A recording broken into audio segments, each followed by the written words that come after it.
तो दोस्तों आज हम आपसे बात करेंगे यानी शॉर्ट ट्रिक के माध्यम से। जैसा कि आपको पता है कि हम शॉर्ट ट्रिक के माध्यम से आपसे कोई ना कोई क्वेश्चन के माध्यम से रूबरू होते रहते हैं। तो आज एक नई शॉर्ट ट्रिक के माध्यम से आपसे रूबरू हो रहे हैं। उनमें आपकी सबसे पहले ट्रिक की बात करें तो वो रहेगी आपकी प्रॉफिट एंड लॉस। कौन सी रहेगी? Profit and loss. तो ये तो आपको ध्यान रखना है, हम जो ट्रिक बताने वाले हैं वो तो प्रॉफिट एंड लॉस की रहेगी। तो अगर आप इस चैनल पर नए हो तो चैनल को सब्सक्राइब जरूर कर लेना और आशा करता हूँ आपको मैं जो वीडियो देगी। तो देखो सबसे पहले क्वेश्चन की बात करें तो पहला क्वेश्चन क्या कह रहा है? पहला क्वेश्चन क्या कह रहा है इसमें देखो, पढ़ने में कितना टाइम लगेगा? कम से कम 1 मिनट आप आराम से लग जाएगी आपके पास। तो इसको सबसे ज़्यादा जल्दी सॉल्व कैसे करें? तो डायरेक्ट देखो संख्या वाली संख्या को उठा लो। कितनी थी? 96 थी ना। तो 96 को संख्या को उठाएंगे हम तो क्या करेंगे? डायरेक्ट ये वाली 96 ले ली मैंने, 96। अब क्या करना है हमें? सिर्फ इसके 2 फैक्टर करने हैं, है ना। इसके क्या करने हैं हमें? 2 फैक्टर करने हैं और फैक्टर ऐसे करने हैं कि दोनों का अंतर कितना होना चाहिए? 10 का होना चाहिए। तो देखो 16 गुणा 6, 16 गुणा 6 कितने हो गए?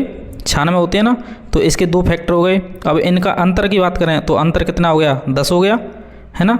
तो 2 फैक्टर करने हैं और 2 फैक्टर में जो छोटी संख्या है उसके आगे क्या लगा दो? आप क्या लगा देंगे? 0 लगा देंगे। तो यहाँ पे लिख देंगे 60। तो इसमें ऑप्शन में देखो ऑप्शन नंबर सी आ गया। कितना? देखो मात्र 2 सेकंड का आंसर। आप इसको सॉल्व करोगे, पता नहीं कितना गुणा भाग करोगे, मात्र 2 सेकंड में आपका सॉल्यूशन है वो कंप्लीट यहाँ से होगा। देखो और देखो नेक्स्ट क्वेश्चन देखो दोस्तों, आपको शॉर्ट ट्रिक के माध्यम से हम आपसे मिलते रहते हैं और इस प्रकार की शॉर्ट ट्रिक अगर आपको चाहिए तो चैनल को सब्सक्राइब जरूर कर लेना। नेक्स्ट क्वेश्चन देखो सेम उसी पैटर्न के आधार पर। तो देखो ये क्वेश्चन आपके लिए कह रहा है, क्या कह रहा है कि देखो एक वस्तु को 144 में बेचने पर एक व्यक्ति को जो लाभ होता है वह लाभ प्रतिशत है, उसे वस्तु के लागत मूल्य के बराबर है। यानी जो वस्तु है उसके लागत मूल्य के बराबर है, तब लागत मूल्य क्या होगा? उस वस्तु का लागत मूल्य पूछ रहा है। तो अब देखो एक इतना मैंने क्वेश्चन पढ़ा है, कम से कम आधा मिनट आराम से हो गया होगा। अब इसको सॉल्व करेंगे तो कम से कम 2 मिनट आपको और होंगे। इसलिए आप तो सिर्फ इस शॉर्ट ट्रिक का ध्यान रखना है कैसे सॉल्व करना है।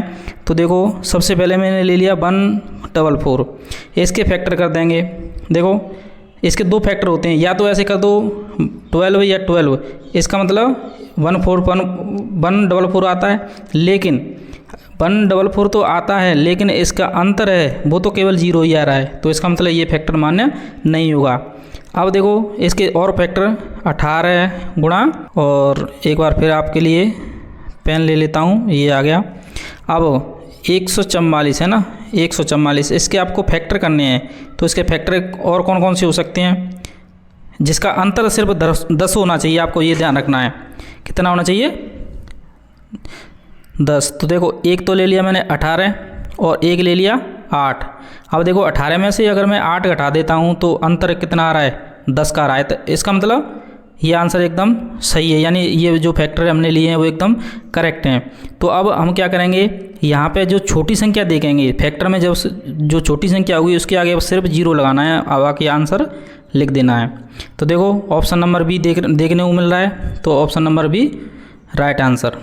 ठीक है। अब नेक्स्ट क्वेश्चन देखो कितना सरल है आपके लिए, इससे सरल दुनिया में कहीं पे भी नहीं मिलेगा। देख लेना, कहीं पे भी देख लेना, आपको इससे सरल नहीं मिलेगा, क्योंकि सबसे बेहतरीन तरीक़ा से आपके लिए पेश किया गया है। अब नेक्स्ट क्वेश्चन ये वाला देखो 39 को मैं क्या लिख सकता हूँ? देखो 13 गुणा 3।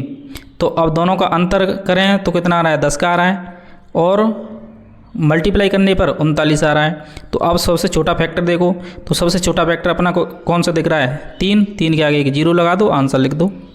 कितना सरल हो गया। देखो 30 इसमें नहीं है, तो इसका मतलब इसमें ऑप्शन है वो सारे गलत हो गए हैं।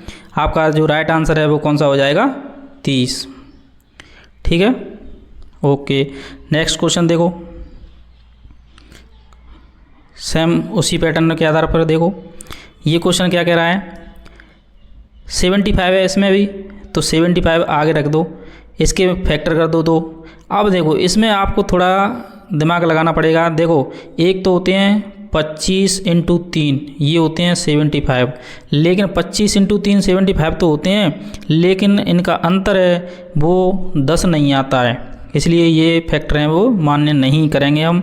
तो अब कौन से करेंगे, एक ये भी तो होता है देखना, 15 गुणा 5 मैं कर दूं तो दोनों का मल्टीप्लाई करेंगे तो ये वाली संख्या मिलेगी हमको देखने को, और दोनों का अंतर करेंगे तो ये कितना आ जाएगा, 10 आ जाएगा। इसका मतलब जो हमने फैक्टर किए हैं वो एकदम राइट हैं।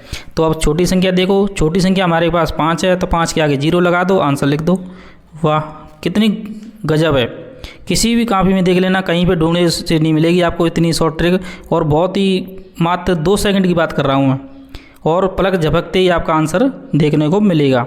नेक्स्ट क्वेश्चन देखो, नेक्स्ट क्वेश्चन 5 नंबर कह रहा है आपका, देखो 5 नंबर, ये पैटर्न चेंज है, इसमें क्या करना है आपको, ये देखो ऐसे सवाल हैं यानी 2 वस्तुओं वाले, जैसे ये एक सवाल को पढ़ते हैं आपको। एक व्यापारी ने 2 बैल प्रत्येक को इतने रुपये में बेचा, उन पर ना तो लाभ कमाता है ना हानि कमाता है। तब उसने उसमें से एक वस्तु को 16 सही 2/3% पर बेच दिया। कितने पे बेच दिया, 16 सही 2/3% पर बेच दिया।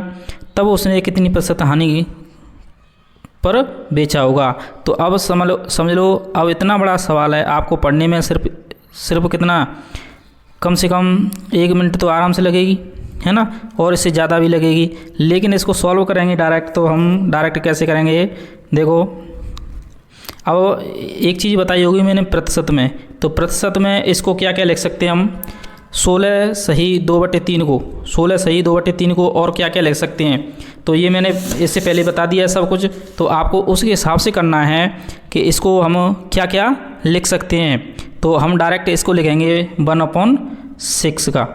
अब आप जानते हैं, क्या जानते हैं, जैसे कि मान के चलो इसकी जो क्रय मूल्य है, क्रय मूल्य एक विक्रय मूल्य है ना, तो क्रय मूल्य जब 6 रुपये का था, अब इसको 1 रुपये का लाभ मिल रहा था, तो टोटल कितना हो गया, 7 ही तो हो गया, जब भी तो इसको 1 रुपये का लाभ मिलेगा,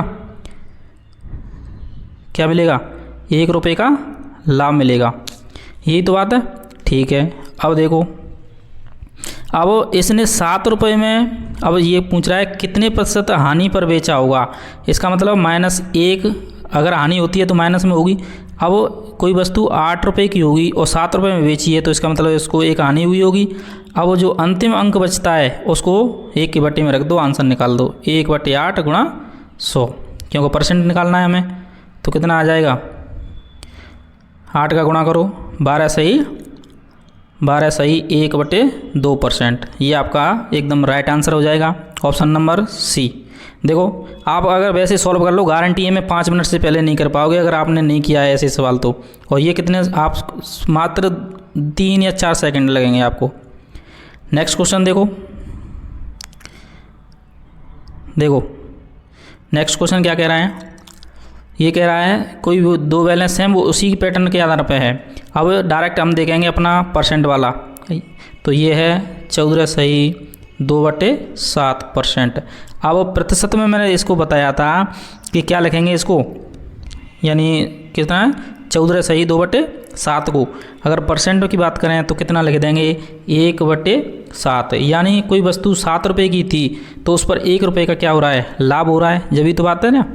तो देखो 1 रुपये का लाभ उसको करके बताते हैं, यानी यहाँ लिख देंगे हम क्रय मूल्य और यहाँ पे लिख देंगे विक्रय मूल्य।